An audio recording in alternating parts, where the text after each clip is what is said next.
Seattle to Atlanta. Flight 8091. 11:47 p.m. departure.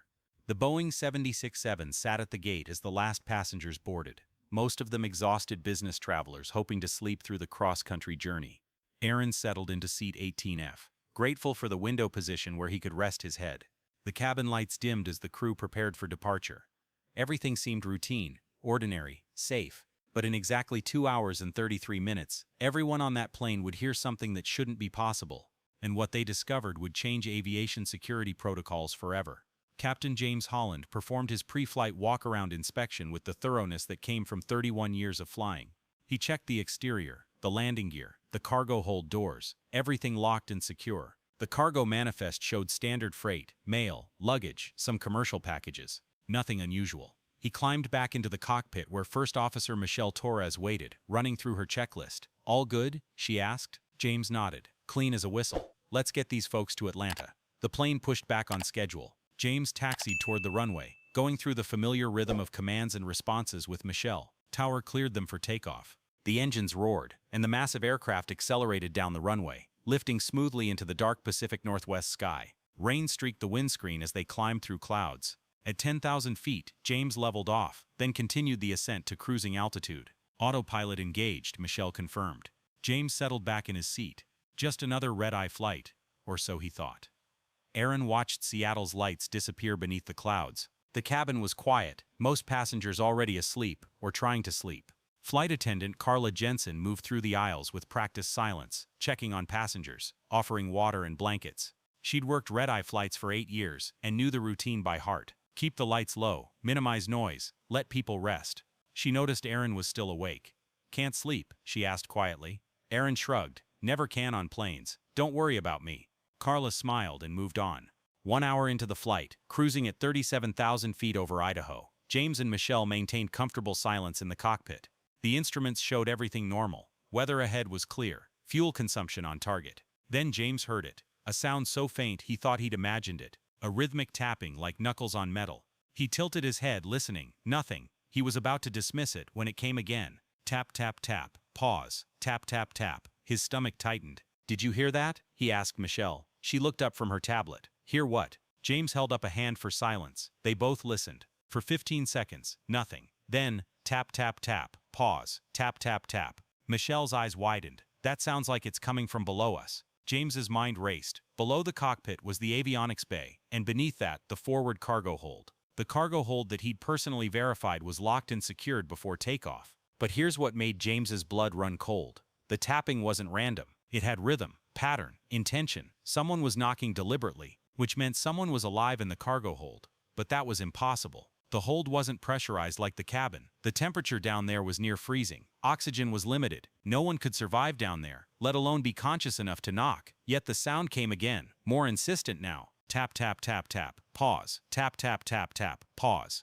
Michelle grabbed the radio. "Atlanta Center, Flight 8091. We have an unusual situation. We're hearing sounds from the cargo hold that suggest someone may be trapped down there." There was a pause, then the controller's confused voice. 891. "Can you repeat that?" Michelle did, and James listened to the tapping, which was now continuous. Someone down there was desperate to be heard. The controller came back. 891. "That's impossible. Your cargo manifest shows no live animals, and the hold was inspected before loading." James made a decision. "I don't care what the manifest says. Someone is down there, and if we don't do something, they'll die from cold or hypoxia in minutes." He turned to Michelle. "Can we depressurize carefully and send someone down?" Michelle shook her head. "Not at this altitude. We'd have to descend significantly, and even then, accessing the hold mid-flight violates every safety protocol." James knew she was right, but the tapping continued, weaker now. Tap, tap, tap. Someone was dying down there. Aaron was dozing when Carla's urgent voice came over the intercom. "Ladies and gentlemen, please fasten your seatbelts immediately. We're going to descend rapidly due to a technical issue. Remain calm and stay seated."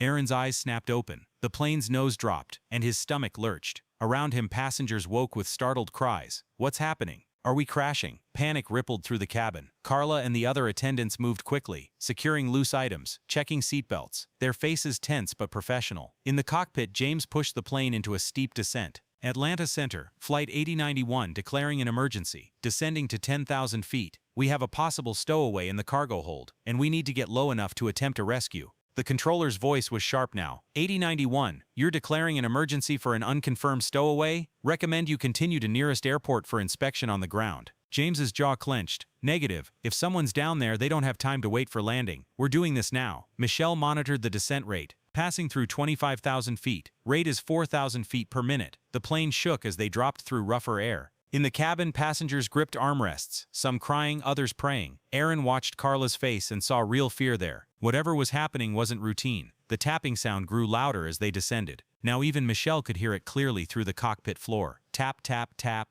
Desperate. Weakening. Wait, you need to understand this. At 15,000 feet, James leveled off temporarily. The temperature and pressure at this altitude would at least be survivable for whoever was below. He called Carla to the cockpit. She arrived wide-eyed. What's going on, Captain? James pointed down. Listen. The tapping came through clearly now. Carla's hand flew to her mouth. Oh my God. Is someone in the cargo hold? James nodded grimly. We need to get them out. Is there any way to access the hold from the cabin? Carla thought frantically. There's an access panel in the galley floor, but it's never used during flight. I don't even know if it opens, and if it does, the person would have to climb up through freezing, unpressurized space. James looked at Michelle, then back at Carla. We're already at a safer altitude. If we can get that panel open and drop down an oxygen mask and blankets, maybe we can keep them alive until landing. Carla nodded. I'll try. Give me 2 minutes. Aaron watched Carla and another flight attendant, Marcus, frantically working at something in the front galley. Other passengers craned their necks to see. A woman across the aisle from Aaron asked, Do you know what's happening? Aaron shook his head, but his mind was working. Emergency descent. Crew activity in the galley. The captain's tense voice on the intercom. Something was very wrong.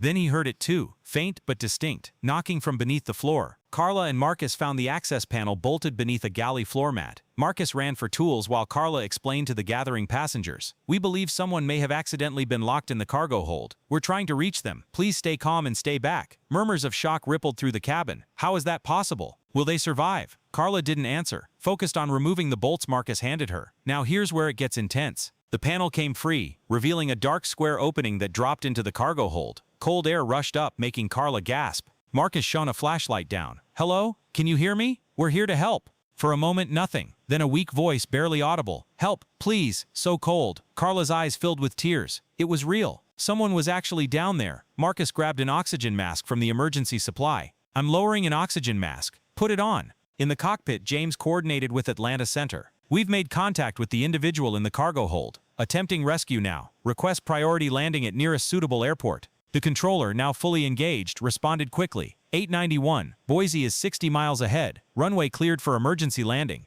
Medical and fire rescue standing by. James thanked him and pushed the throttles forward. They needed to get on the ground fast. Aaron couldn't see into the galley from his seat, but he watched other passengers' faces as they reacted to what was happening. Shock, horror, sympathy. A man in the seat ahead was recording everything on his phone. Aaron felt anger flash through him. This was someone's life or death moment, not entertainment. But he said nothing, focused instead on the muffled activity at the front of the plane. Marcus lowered the oxygen mask on a cord. Grab it. Pull it over your face. They waited, seconds stretching into eternity. Then the cord went taut. Someone had it. Okay, they've got oxygen. Marcus called to Carla. She grabbed blankets, tied them together, lowered them down. Wrap yourself in these. We're landing soon. The weak voice came again, slightly stronger. Thank you. Carla choked back a sob. Whoever was down there had been moments from death. You won't believe this part. As Carla and Marcus worked to stabilize the stowaway from above, James brought the plane in for an emergency landing at Boise. The runway lights appeared through the darkness. Michelle called out speeds and altitudes. 500 feet, 400, 300. The plane touched down smoothly, James immediately applying brakes. Emergency vehicles raced alongside as they rolled to a stop.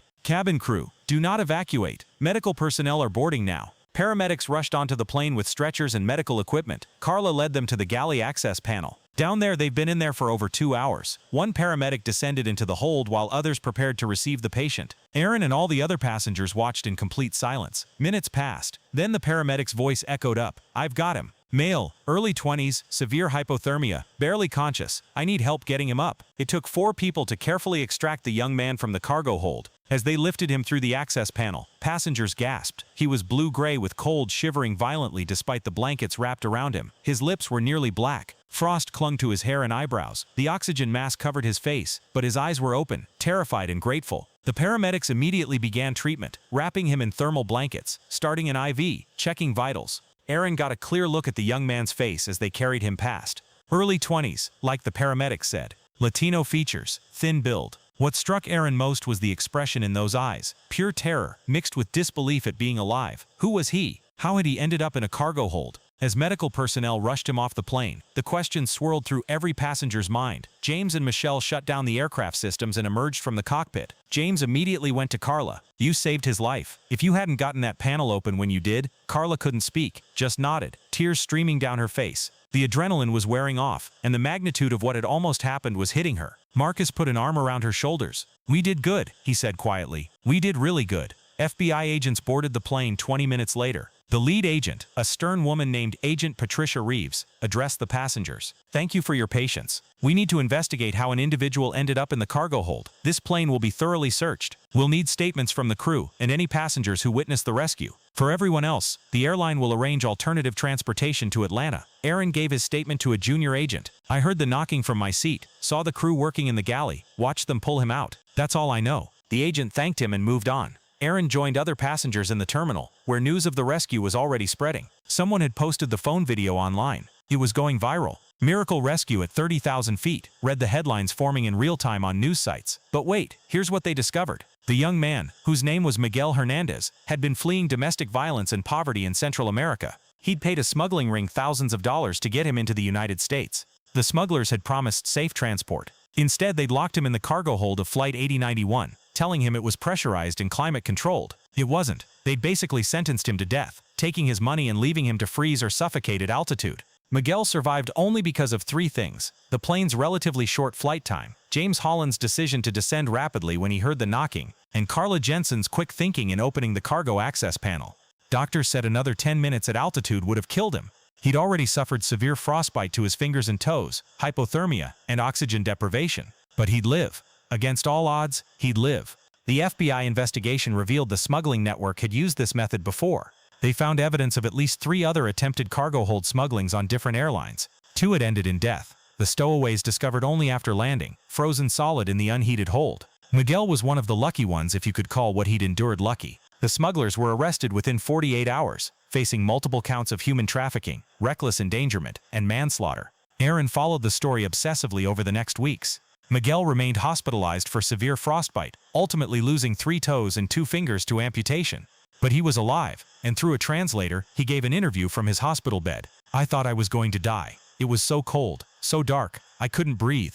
I knocked on the metal until my hands bled, praying someone would hear. When I heard the voice from above, I thought I was hallucinating. I didn't believe I was being saved until I felt warm air on my face." Immigration authorities faced a difficult decision. Miguel had entered the country illegally, technically making him subject to deportation, but he was also a victim of a brutal crime, and his testimony was crucial to prosecuting the smuggling ring. Public pressure mounted. Thousands signed petitions asking for asylum for Miguel. Captain James Holland wrote a letter to immigration authorities. "This young man survived something that should have killed him. He showed incredible will to live. He deserves a chance."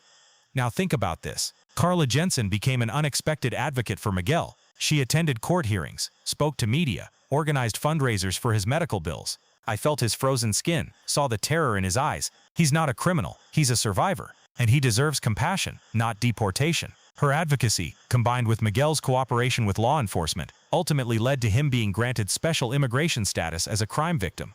Aaron reached out to Carla through the airline. They met for coffee in Atlanta 3 months after the incident. "How are you doing with everything?" he asked. Carla sighed. "I have nightmares sometimes. I think about how close we came to not hearing the knocking, or dismissing it as mechanical noise. Miguel would have died, and we'd never have known until someone opened the hold in Atlanta and found a body." She looked at Aaron. "Does that make sense? Being haunted by something that didn't happen but almost did." Aaron understood completely. "It means you understand how fragile the line between life and death really is. Most people go through life never seeing that line. You saw it, and you acted. That takes something special." Carla smiled sadly. "James made the hard call to descend. Marcus helped open the panel. The paramedics saved his life medically. I just did my job." Aaron shook his head. "You did more than your job. You fought for a stranger's life when it would have been easier to wait for landing and follow protocol. That's heroism." The airline gave Carla, Marcus, and Captain Holland commendations. But more importantly, they revised cargo hold security protocols across the entire industry. New regulations required multiple inspections, temperature and pressure monitoring systems in holds, and emergency communication capabilities between holds and cockpit. Miguel's near-death experience led to changes that would prevent future tragedies. Sometimes, Aaron thought, justice means not just punishing wrongdoers but fixing broken systems. 6 months after the incident, Miguel was released from the hospital. He'd learned English during his recovery, assisted by volunteers. He got a job working at a restaurant, enrolled in community college classes. He remained in contact with Carla, who'd become something like a guardian angel to him.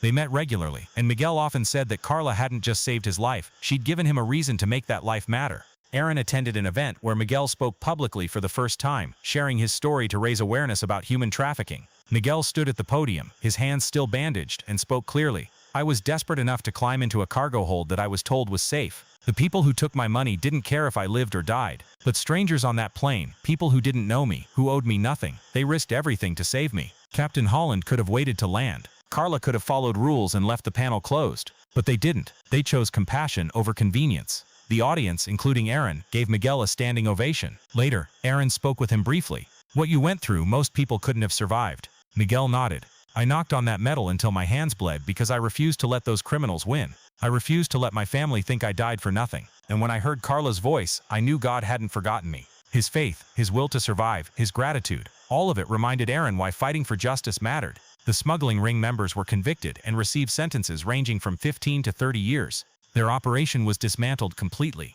Homeland Security estimated they'd trafficked over 200 people using various methods, with at least 8 confirmed deaths. Miguel's survival and testimony had been crucial to the prosecution. The lead prosecutor told reporters, "These criminals treated human beings as cargo, as disposable commodities." Miguel Hernandez's courage in testifying despite his own trauma ensured they'll never do this to anyone else. Captain James Holland retired as planned 2 weeks after the incident. At his retirement party, he was asked about his most memorable flight. Everyone expected him to mention some dramatic landing or celebrity passenger. Instead, he said, "Flight 891. The night I heard knocking from the cargo hold. I've landed planes in hurricanes, dealt with engine failures, flown through war zones, but nothing tested my judgment like deciding whether to believe my ears when I heard that knocking. I'm proud I trusted my instincts. I'm proud of my crew, and I'm grateful Miguel survived." Michelle Torres, the first officer, took command of her own flights after the incident. She often thought about that night, the decision to descend, the coordination with Carla to attempt the rescue. "It taught me that sometimes the right decision isn't in any manual," she told Aaron when he interviewed her for an article he was writing about the incident. "Sometimes you have to trust your humanity over your training." Training said wait for landing. Humanity said someone's dying right now, do something. Aaron's article, The Knocking in the Cargo Hold, How Compassion Saved a Life at 37,000 Feet, was published in a major magazine and widely shared. It detailed not just the rescue, but the systemic failures that allowed smugglers to operate, the desperation that drove people like Miguel to trust criminals with their lives, and the everyday heroes who chose compassion when rules said wait. The article sparked conversations about immigration, human trafficking, and the power of individual action in broken systems. 1 year after the incident, Flight 8091's crew and Miguel reunited for a memorial event. They stood together on a stage, these people whose lives had intersected for a few terrifying hours and changed forever. Carla held Miguel's hand, the hand that had lost 2 fingers but still had the strength to knock desperately on metal until someone heard. James stood tall and proud, the captain who'd trusted his ears and his conscience. Marcus smiled quietly, the flight attendant who descended into darkness to save a stranger. Aaron watched from the audience and thought about power and justice. Real power, he realized, isn't about authority or strength. It's about choosing to act when action is hard, inconvenient, or risky. Carla had power when she opened that panel. James had power when he descended against protocol. Miguel had power when he refused to stop knocking, refused to give up hope. That's the power that changes lives, that shifts the balance from death to life, from injustice to justice, from despair to hope. Miguel ended his speech that day with words that stayed with Aaron forever. "I knocked on that metal because I believed someone would hear. I didn't know who. I didn't know if they'd care. But I believed in the basic goodness of strangers, and I was right. To everyone who feels trapped, unheard, forgotten, keep knocking. Somewhere, someone is listening, and they might just save your life." The event ended with embraces, tears, and hope. Aaron left thinking about all the people knocking on metaphorical walls right now, desperate to be heard. Some would be heard, like Miguel, others wouldn't. The difference often came down to whether someone chose to listen, to act, to care enough to deviate from convenience and protocol and safety. That choice, Aaron knew, was where justice lived. In the moment between hearing a knock and deciding it matters enough to answer,